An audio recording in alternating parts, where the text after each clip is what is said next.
Genshin was the first monk in either China or Japan to focus his attention on the Reigo scene.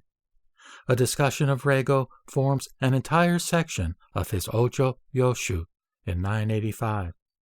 The first section of the second chapter of Ojo Yoshu, Gangu Jodo, or Longing for the Pure Land, is Soju Reigo no Raku, or The Pleasure of the Coming of the Retinue. This is the first Japanese writing to stress Amida's welcoming descent. It states, quote, "When the person who has performed good deeds draws near death, the elements of earth and water depart his body first.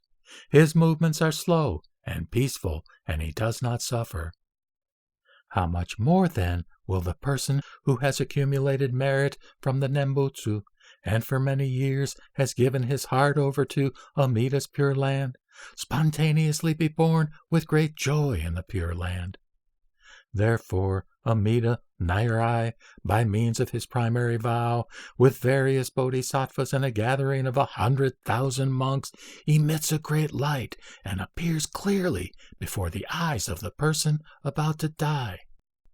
At that time, the compassionate Kanzeon or Kannon extends his hands adorned with 100 virtues, raising the jeweled lotus pedestal and arriving in front of the practitioner.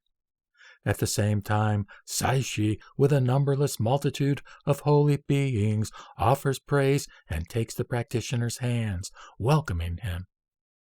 The practitioner then sees with his own eyes what is happening around him and rejoices deeply in his heart.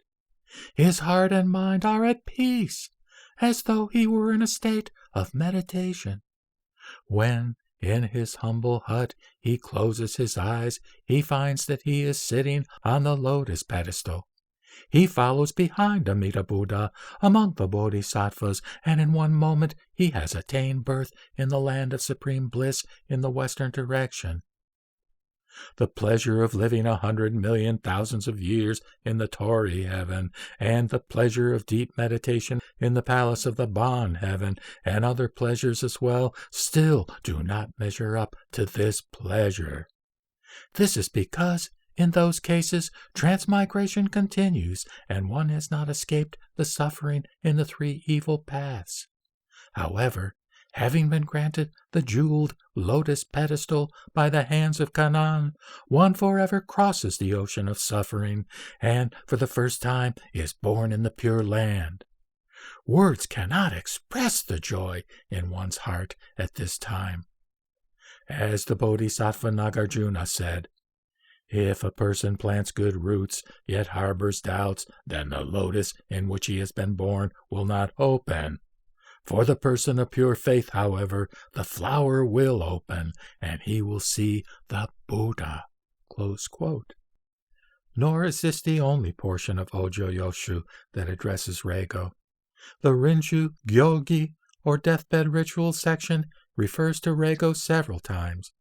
These passages were arguably even more important in the popularization of the idea of Reigo and Reigo artwork than the one quoted above, because they present concrete instructions on how to incorporate practices based on the Reigo concept into one's deathbed moments. Here, Genshin quotes Shandao's Guanyan Famen saying, quote, "Whether believers are ill or not, when their life is about to end, they should compose their mind and body using exclusively the Nembutsu meditation method described above. They should turn their countenance toward the west, concentrate their mind, and contemplate Amida Buddha. They should coordinate mind and voice with each other, and there should be constant chanting of the Nembutsu. They should generate the thought of being born in the Pure Land without fail, and of Amida's saintly host coming with the lotus throne on which to usher them to the Pure Land." Close quote. In the same section, Genshin instructs, quote, "When the strength of the sick is about to dissipate at last, you should say, 'The Buddha has arrived along with Kannon, Saishi, and his immeasurable saintly host. They are offering you the jeweled lotus throne, and they are guiding you, the follower of the Buddha, to the Pure Land.